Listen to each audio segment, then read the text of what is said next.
Hello, this is Ed. Welcome to Let's Compose. Today we are going to compose a string quartet. Hey everyone, this is Ed. I'm a composer, and welcome to my new series, Let's Compose. It's kind of inspired by a number of YouTubers who are doing Let's Plays, which when they play a game and commentate on it at the same time, and it's quite compelling and quite interesting. So I thought I'd try it out for composition. Now, when I was a teenager, when I was a young lad, I was interested in composing, obviously, and I saw these really interesting music, and I had no idea how to write it. So for years I went to composition tutorials, I had teachers and all sorts of things, and after a while I realised there's no real way of teaching composition, and so what this series is not as a tutorial on how to do it. What it's going to be is I'm going to compose a piece and I'm going to describe what I'm doing as I go along, and you can see me writing it as we go. I can see the nice manuscript there, and the idea is, well, I guess the idea is to create some interesting content and in some way to demystify the process, certainly in the way that I compose. Everyone composes in a different way, everyone finds different ways of getting around the problems, and by no means should you really copy what I'm doing here. I could talk a bit about how I am as a composer. I'm not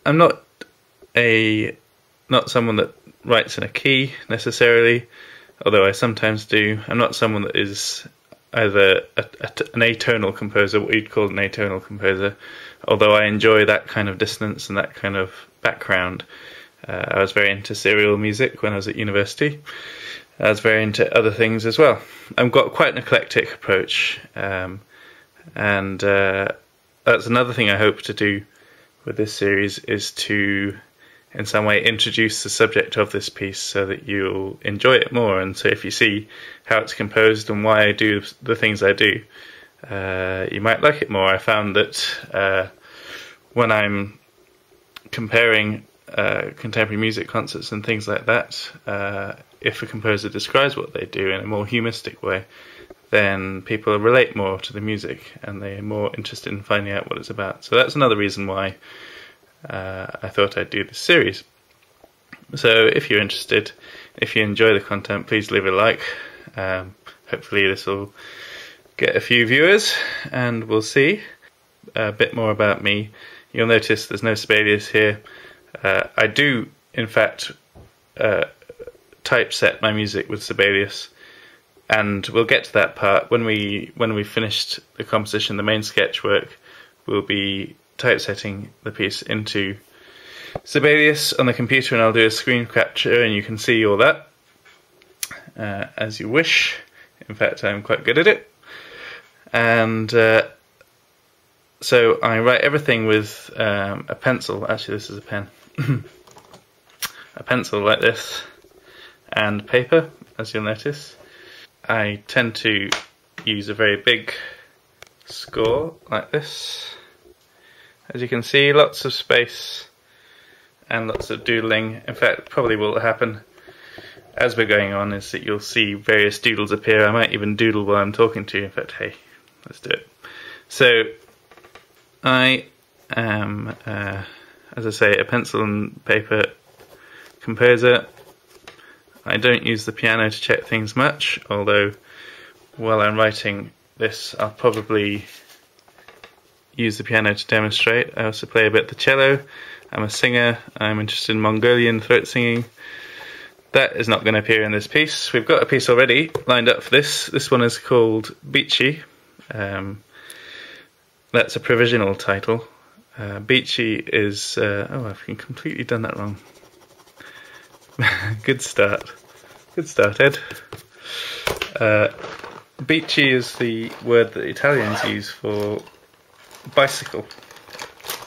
Now, recently I've become a very keen cycler, and I'm based in the Alps in France, if you didn't know, but right in the corner on the border, I should say, of Italy.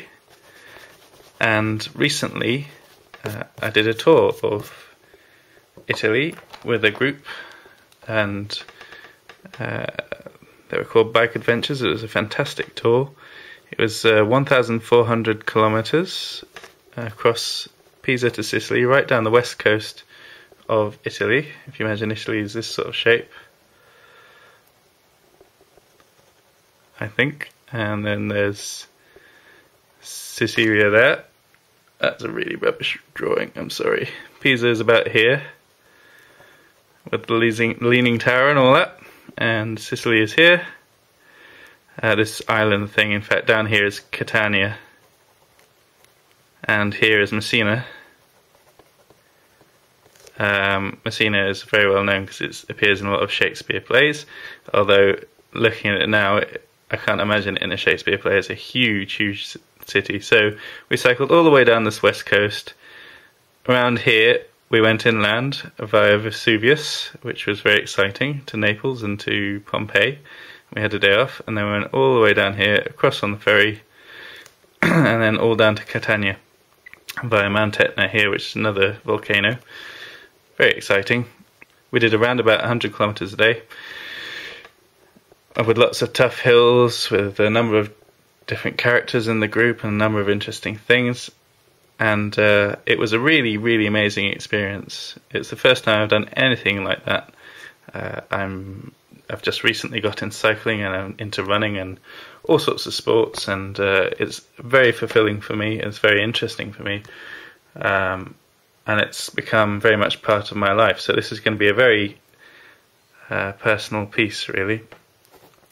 So we're going to write it for string quartet. There are some reasons for doing that.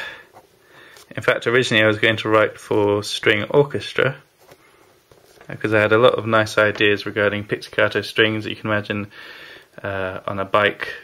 There's lots of rushing, lots of rhythmical things happening. There's a chain moving, there's gears going, there's all sorts of things. There's lots of really interesting kind of pizzicato ideas I can put in there.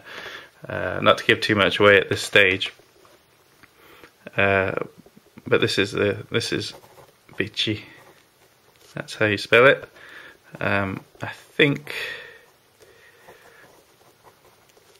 it's spelled like that. I may be wrong. Let's just check that. Nope, that's correct. So that's the word. It's a wonderfully endearing term, I think, for the bike. It's a nice way of saying Bici. And the Italians were really wonderful people. They're really friendly, always very helpful, nice people. So, as you may know, a string quartet is made out of 4 players. There are 2 violins, a viola, and a cello. Now, there are lots of ways to use these instruments, and it's a very difficult art form. I think Beethoven talked about it as being one of the most difficult to write. He wrote a lot of them. Are very beautiful string quartets, and it's a very concise form, if you like. Hey everyone, back again. I'm sorry, this is the first time I've done this, and I'm using a camera that I haven't used much before, certainly not to this extent, and I ran out of tape and ended up talking to myself for about 15 minutes. So hopefully I can retrace my thoughts a bit on that. You can see we've drawn some extra little pictures here of which I was trying to describe some things, so hopefully I'll go back to them and talk about where I was. So where we were, I was talking about the string quartet and how concise it is and how difficult it is to write for. Now imagine if we had 4 each of all these instruments. You'd have so much more options. You can make chords on each section, you could have a lot more things going on at the same time, and you'd need a leader to conduct it. It'd be a very different kind of piece. And so string quartet is a much more concise form. It's very intimate, and the players play very intimately together, so they communicate with each other, they look at each other while they play. They're 4 friends that have been doing it for ages, and they're in control of their own music and how they talk to each other. So when you're writing for a string quartet, it's a very intimate medium. You should be thinking about how the players interact together a lot. Now, I've had quite a lot of experience working with string quartets, and in particular I've been working with the Quartet, led by Peter Shepherd-Skavard, who's a fantastic violinist, and he has a lot to say about how to write for a string quartet. And the last time I saw him, he gave a talk in which he pointed out that a lot of string quartets are led from the centre. These two instruments here, the violin 2 and viola. Now here's a picture of how the string quartet is laid out. You'll see the violin 1 is here, violin 2 is there, viola is there, and the cello is here. So that's a high instrument, that's a low instrument. You've got these two in the centre, and what those two do a lot is they drive the quartet. They provide all of the rhythm and all of the interest as you go on. And these two instruments provide much more of a solo or duet role together, providing more of the melodic material. But however, that's not the only way to write for a string quartet, and it's something I'll be bearing in mind, but not necessarily the way I'll be going about it for this one.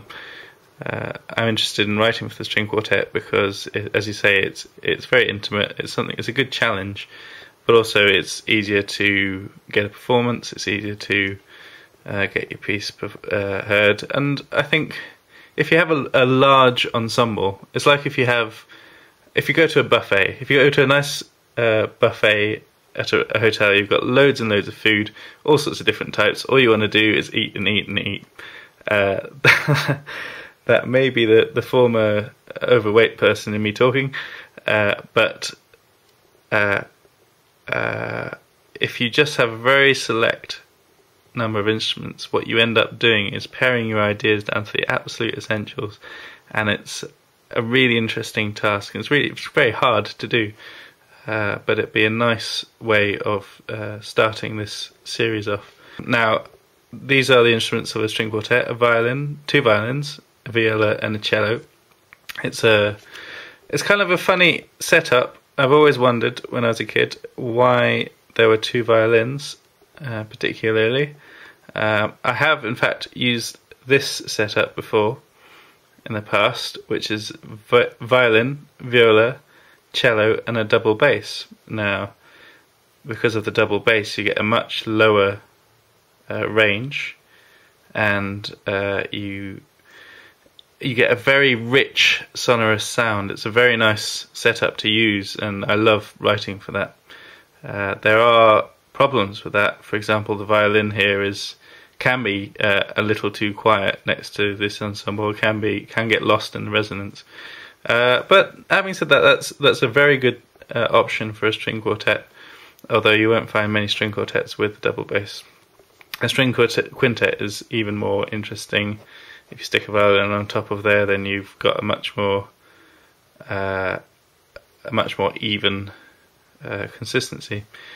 The string quartet I was about to describe when the video cut out, I think the reason why this particular setup has endured is because of the way harmonics work in music. So when you bow a string or play any sort of instrument, really, the note you hear is the fundamental, which is this one here, so that's a D, and then that sound that you hear is not just made up of the D, it's also made up of lots of little partials. They're called harmonics. Now the reason for that is, for example, if you're bowing a string, you can see the whole string will be vibrating at one frequency, like that, and then all the little sections of the strings are vibrating at different frequencies at the same time as the main vibration. So you can create harmonics by stopping little bits and everything like that, and I'm sure I can go into more details about that later. But the fact is the sound up is made of partials, and it goes up in a sequence. So you have the fundamental, then you have 2 octaves above that, and then you have another octave, and then a fifth, a fourth, a major third, a minor third, a second, and a semitone. And the formula for that is that each time the frequency difference halves, so you get a particular sequence and you can see that you have a lot of notes bundled up in one octave around here, and then they all spread out at the bottom. Now if you look at the layout of the string quartet, the cello is tuned C, G, D, A, and the viola is tuned an octave above that, C, G, D, A, exactly the same. The violin is tuned a fifth above that, G, D, A, E. And then of course you have another violin. So what you can do is you can create a resonant mix where you start with the cello and then an octave above that or 2 octaves above that, depending on how you want to use your harmonic series, is the viola, and then a fifth above that is the violin, and then you can create this bundle of harmonics with the 2 violins at the top, and so it's a perfect resonant combination. And I think one that's survived a lot through the years because of that. It also may just be down to the availability of the instruments, but there we go. So that's what interests me about the string quartet, and that's a bit about the string quartet if you didn't know it. We'll be going into more details about using techniques and how to use the string quartet, etc. later on. There's lots of different types of material to think about, lots of things which I'm going to go into at a later date. We're not going to compose anything today because I thought I'd just use this as an introduction to the series. Next time we'll start thinking about different materials and see how it goes. So this is a new series, it's a new venture for me. I hope to maybe turn it into something which will be regular. If you do like it, please leave a like and tell other people about it. The other thing to note is that you won't see every note that I write down. I will be kind of dipping in and out as I write the piece. This is a piece that I'm writing for myself more than anything. I find with creative stuff you really have to be writing the piece for yourself. But yeah, so hope you enjoyed. Leave a like and I shall see you next time.